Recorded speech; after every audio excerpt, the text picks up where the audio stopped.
So here we are about to go over the contents of the final chapter in the Levine book, Working with People, The Helping Process. This book, I hope, has offered you an opportunity to consider some of the more human aspects of the work and how to connect with people in a real way, while the other text that we work out of takes a larger overview of the field and the different implications and talks some about worker-client interactions. This book really is about working with people, what skills are necessary, and how you go about honing those skills. Very appropriately, the last chapter in the book really focuses back upon the worker again, just like it did in the very first chapter did, I believe, and to kind of look at how the self is involved in the practice of social work. A quote from the book says, "For whatever reason people choose to enter the human services, they must know that they cannot avoid involvement of self in practice. An abiding sense of moral responsibility and a willingness to face and come to terms personally with basic issues involving people are essential."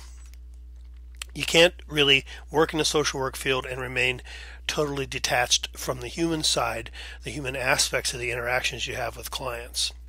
We cannot stand outside of the system as this suggests, and sometimes it's an individual system, that is the individual and all the people that he or she interacts with, or it could be a group, a family, a class, a neighborhood, a treatment group, whatever it might be.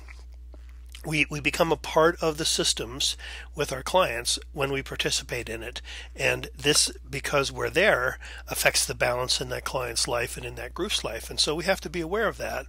And at the same time, though, maintain some objectivity. We can't throw ourselves into that interaction and become too deeply emotionally involved in those interactions, because we then lose our perspective and our ability to help change the system. What about change? Where does that come from? Change comes from, according to Arthur Koestler in Yogi and the Commissar, one leads to the other and both are essential. It's interesting, Arthur Koestler was a Hungarian writer and philosopher, I believe, and social observer. When I was a freshman in college, we had to take, at Michigan State, we had to take certain they were called natural science credits, and not particularly being scientifically inclined, I kind of begrudgingly took one or two of those courses because I had to satisfy university requirements. And I had an instructor that I remember assigned us the book by Arthur Koestler, and I'm not sure which book that was. I have an idea what it might have been, because he wrote a book, and I can't think of the name of the book at the moment, but he wrote a book about how we see the universe and things like this, and that would fit with the natural sciences course. And so, in any event, Koestler was quite a philosopher, and he wrote a whole series of books from the 1930s through the 1970s, I think even into the early 80s. And well, I wish I'd appreciated a little bit more of the assignment at the time that it was given to me, but nonetheless, I didn't. But Koestler has a lot of good things to say, and this is one that I think is worth thinking about, that change comes both from within and without, and they're very interconnected. We, as interveners in these systems, are on the very cutting edge of this change, and so one of the things, of course, that change brings about is discomfort, and discomfort often leads to conflict of one nature or another with the client, or between the client and the worker, or among the system that the client exists in. And so conflict is really kind of a part of the scenario that we in this field will encounter pretty much every day. And so we have to be prepared for that and understand that is normal.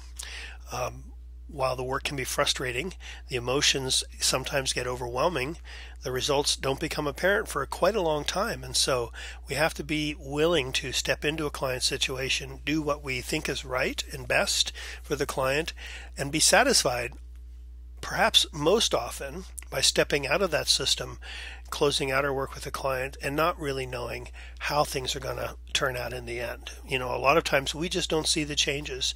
I often tell my workers that sometimes the changes that occur in the client don't happen for a while, and something you may say or do with that client years down the road will something will shake that loose in their mind, and they'll be able to put it together with some pieces in their lives then, and it may make a bigger change in their life, I think, than it might have seemed at the time that we were implementing our interventions. And so we have to be comfortable with the fact that we are not always going to see positive results from our work, but that doesn't mean that our work is not having positive results. Focusing too much on the need for positive results and focusing too much on the emotions of the moment and letting those things overwhelm us lead to what we call burnout in the field. And sometimes this burnout is called secondary trauma. Sometimes it's called secondary stress. Sometimes it's called compassion fatigue. I think the other terms, the three terms I just mentioned, probably are kindlier than burnout, and also explain a little more specifically what it is that's happening with the worker. There is unique features to each of these, or there are unique features to each of these definitions, and so they're not all the same thing, but oftentimes these terms are used interchangeably. The problem with the burnout term is that there's an implication there that there's something wrong with the worker, and sometimes you'll hear this phrase, oh, he's a burnout, or she's a burnout, and she's burned out, and she get herself out of the field, or something like that, as though somehow it is the worker's fault that they have gotten to that point that they no longer have anything to give. Their interventions are cynical and hard-edged and hard-nosed, and really that the person isn't really useful anymore in the field. And there's an issue. I have a number of issues with that, but one of the biggest ones is that people have a hard time acknowledging feeling burned out if indeed those are the implications of that term. It's a very negative term. And so sometimes people will push on and not deal with what's going on inside of them because they don't want to seem to be burned out. Phrases like compassion fatigue, which describes a little bit more about what that's all about. You wear out sometimes when you care about people, and it tires you, and those kinds of things. There's a lot less of a negative kind of a connotation to that phrase, and it is a better phrase. And so same thing with secondary trauma and secondary stress. So while they're not exactly the same thing, I encourage you to consider these terms and to not get caught up too much in the burnout definition as you or the burnout phrase, as you go along and you work with other people as well. But these conditions can develop and do develop in our work, not to every worker, because some of it depends on the kind of ways you approach your work, and we'll be talking about this here. But we have to know what we can do when we begin to feel this way. And in fact, I remember attending training sessions many years ago about burnout prevention, and the people that put the training on they were really very good at kind of lifting the onus of responsibility for burning out, and actually kind of approach the topic in a way that you can kind of laugh a little bit about some of the signs of it, and they suggested some very basic things that can help with this. For instance, rearranging the furniture in your office. Now, this isn't an end-all and a be-all. It's not something that's going to cure things, but sometimes just a change in scenery can lift you and provide you with some of the energy you need to feel better about things. That's just one little example of things. There are lots of other things you can do, but we'll be talking about that here. But this all comes down to what we call self-care. And you'll hear a lot about self-care in your work. And good supervisors, good employers are going to ask you about self-care sometimes in the interview. And it's a serious question. It's not an invasion of privacy. What do you do to relax? How do you take care of yourself on a day-to-day basis? Because if you don't have the skills of doing that, it might be very difficult for you to function in many of the jobs in this field. So some of the things we can do to armor ourselves against burnout and compassion fatigue and or to deal with it when it hits include things in no particular order, like being aware of the changing social climate and realistically evaluating its impact on people. That includes themselves. What are the attitudes in the community, let's say, about your work?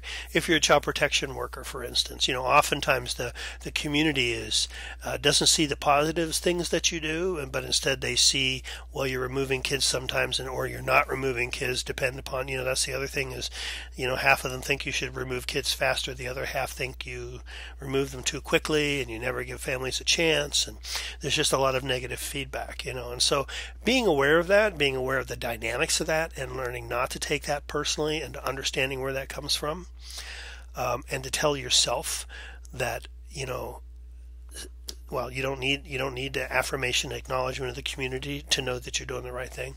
Those are the kinds of things that can really help you, and this is just one way here. Another thing, be committed to securing both basic and ongoing learning about your work. Continuing education is a wonderful thing. Select a field of practice that interests you. Find an area that really intrigues you and that makes you curious and want to learn more, and be creative and enjoy your clients and those kinds of things. And that's the area where you should try to focus your work. You don't always get to work in exactly the field you want to, but as time goes on, you're going to be able to move closer and closer and closer to the kind of work you want to do as you get more experience. Learn to manage your workloads efficiently and responsibly, and how to work with your colleagues in order to do that. When you share work sometimes, when you work in multidisciplinary teams and you deal with people with different perspectives and different opinions, how to do that and how to manage those differences in a way that you can continue working positively with those individuals.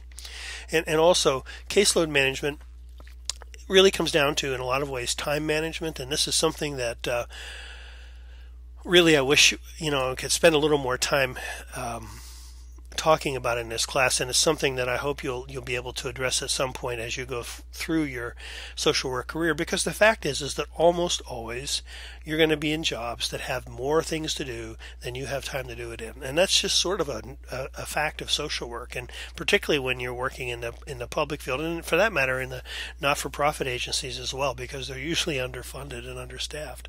And so, know how to work your caseload efficiently and responsibly, how to make sure that if you're not taking care of everything today that needs to be taken care of, that you know where to pick up tomorrow so that nothing is really ignored for too long. Sometimes that's the best you can do in your jobs. Possess and maintain a personal value system that is consistent with human services, even when it may run contrary to accepted social values. Again, this is this kind of thing where you have to have a certain set of values that meshes with the values set forth in the Social Work Code of Ethics and that are implied by the kind of work that we do.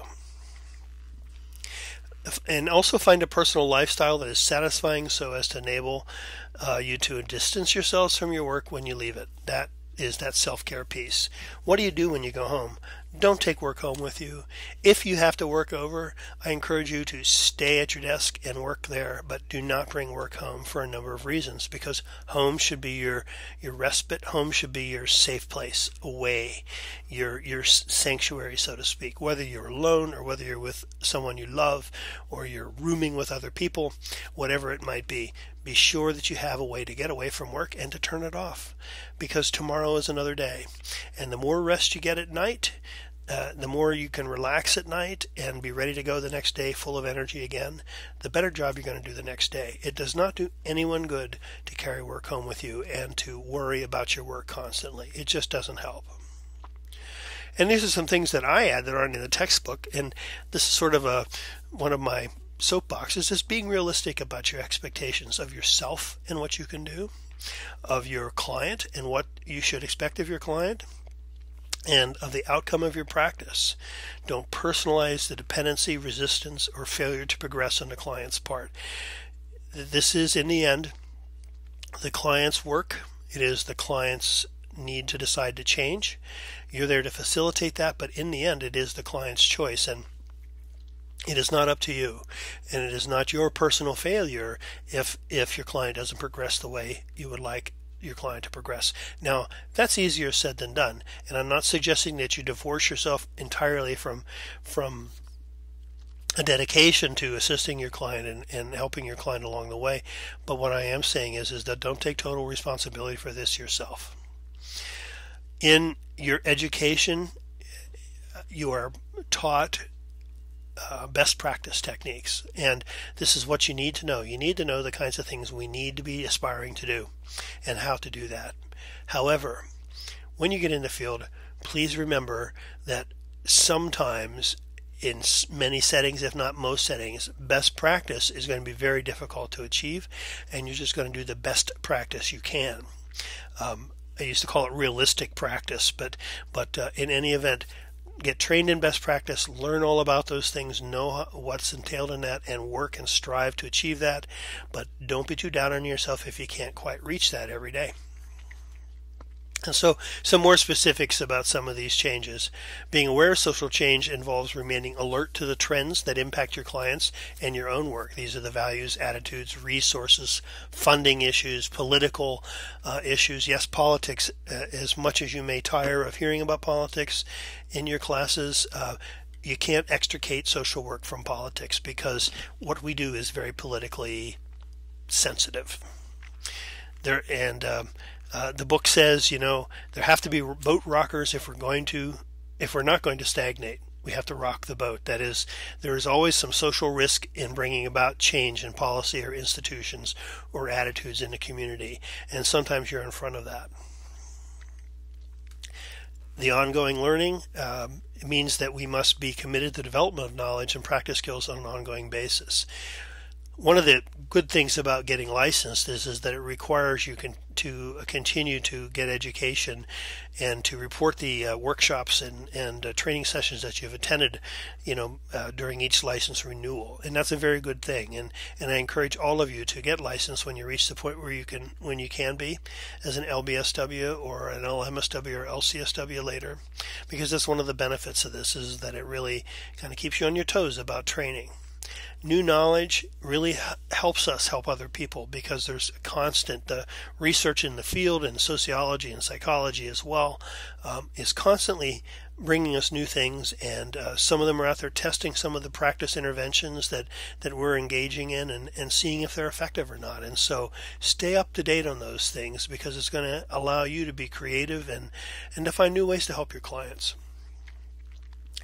As far as the selection of your field of practice, make sure it's something you're compatible with, and then find out from yourself, are you interested really in working with people in this field, or are you more interested in like supervision or policy creation and things like this? Do you want to work in a private practice? There's some really attractive things about private practice when you get to the point where you're able to do that. It's usually at the master's level. Or do you want to do agency work? For myself, I never opened up a private office in all the years that I was working, although I had given some thought to it at some times, and some of my best friends actually were running private practice. But I've often found agency work to be better in a number of different ways, and it suited my own inclinations and things like that. But that's another thing you want to kind of cipher out for yourself as time goes on, as well as the area of practice itself. And if you haven't figured this out by going through the textbooks this semester, take a look at all the chapters and all the different kinds of areas we can practice in social work, and that's really not all of them. So you have a wide range of things you can do in this field. It's a wonderful, wonderful field in that respect. Managing your caseload, and again, this is one of my soapboxes, means first of all putting yourself at the level of expectation where you can be comfortable and competent. Mature workers do not put themselves in positions that set themselves up for burnout. Okay, so don't expect yourself to be the social worker of the year all of the time. Don't expect and require your client to make progress and to connect with you all of the time, because these things don't happen all of the time. It means managing your workload efficiently. That allows you to develop an approach that will help you to systematically deal with your responsibilities. I always tell workers in child protection and in other fields that it's like you're a juggler, and you can juggle maybe 3 or 4 balls even successfully if you're a good juggler, but people start tossing new balls at you, 5 or 6 balls, and eventually it becomes impossible to keep them all up in the air. And so you don't just throw your hands back and let them all hit, but a good juggler is probably going to figure out how many balls they can deal with, let some of them hit the ground. And what I used to say is, if you see some hitting the ground, first of all, try to make a decision about which ones you want to let hit the ground today. And secondly, be sure you pick them up tomorrow or the next day and get them taken care of. Don't ignore them down there, because sometimes you just can't do everything. Again, be realistic in your expectations of self. And as I said, it's always likely you will have more work to accomplish than can be accomplished reasonably in any work period. So you should be ready for that in this field. The other thing is maintain your accountability, and this is really, it's about improvement of the quality of service and evaluation and reevaluation, but it also means keeping good records. And social workers, we really like to work with people, and we don't particularly want to sit down and take time in front of the computer, which is where we're doing our record keeping these days now, and really type up our notes and make them meet standards. In some jobs you have, if you're in clinical settings, insurance companies are going to require certain things in your notes, and the agency won't get paid if you don't have your notes in. And if the agency doesn't get paid, you can bet your director is going to be breathing down your neck. If you work for a state agency, there are, say, public complaints, and so the directors want to look at your records and see what you did, and so again, if you're not keeping up with your notes, there's going to be a lot of heat on you to do that. And sometimes as a supervisor, I found myself telling my workers they need to spend a little less time with their clients, and that really rubbed me the wrong way personally. But the fact is that some people don't recognize you have to give time for documentation. It has to get done, and it's just as important. Well, I suppose that's how you look at it, but let me just say it's still very important. And working with people and seeing your clients is important. So is keeping good records. So please keep that in mind. This is a part of the accountability, and we really need to not ignore that in our work. Your value system. Again, this is something we've talked about several times during the semester, but you need to know what your own value system is and assess how consistent that is with the profession's value system, and also, just generally what human services is all about. I mean, if you, for instance, and I hope this is not the case, and if it is, please take 106 with me or take it again if you've already taken it. But if you really think that welfare clients are lazy and undeserving and they shouldn't get any checks from the government, please do not work in public assistance programs. You have no place working in that program if that's what you believe. Even if you think you can inspire them to get up on their feet and go to work, if you have that underlying attitude about your clients, you'll be a negative force in their lives. And so find an area where your values fit, and be sure you work in that area. And if certainly it isn't to say that you can't change, your sense of perceptions of others and values and things as well, if you want to work on that. So by all means, consider that as well. But if there's too many inconsistencies, you're not going to be comfortable in your job, and you're going to be unhappy with it, and it's going to really wreck your mental health. So be sure that as time goes on that you find your values are consistent with the work that you're doing. And again, the self-care piece here for the healthy personal life, it's very critical. I just can't stress that enough. Cycling back to compassion fatigue and secondary trauma and job burnout and things like this, when workers can't cope with stresses on the work site, and they're not able to contain the stress to the workplace, this is when it becomes a problem for them, and it hurts their personal life as well as their professional life. The best armor possible to deal with the stresses on the job is a healthy personal life, a fulfilling life outside of the office. If you devote yourself 100% to your clients, and you are in this just because this is this is what you live and breathe, whatever it is that you're doing, you're going to burn out at some point. You're going to tire. You're going to become fatigued. So find some other areas and keep that balance in your life.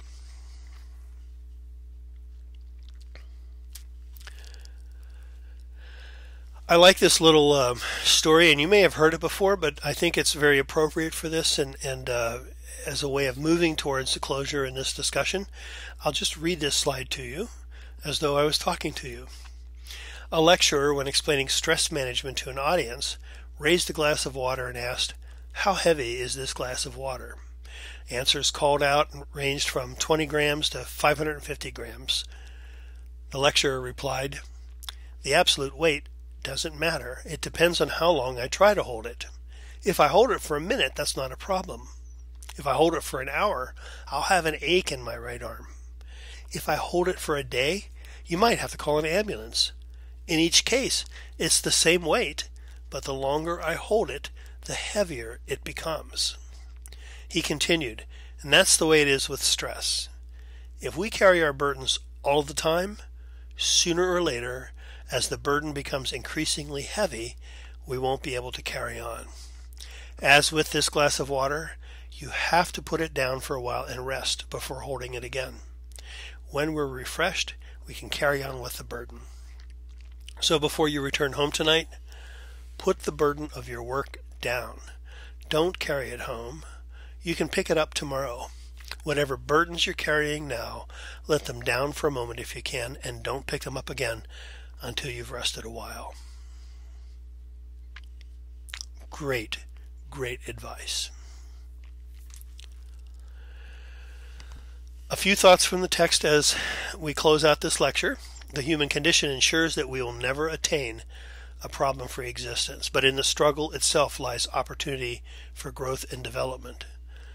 There are no greater challenges or satisfactions than from work with people. There is no occupation that has greater importance. Workers who continue to study, learn, and use the insights they gain will enjoy the freedom and use of self that is the most fulfilling reward of education. That, I think, is a very short chapter that gives you some very golden and solid advice, and I hope that you'll hold on to this and think about this and find ways to apply these in your professional and your personal lives. Thanks for listening, and we'll be in touch.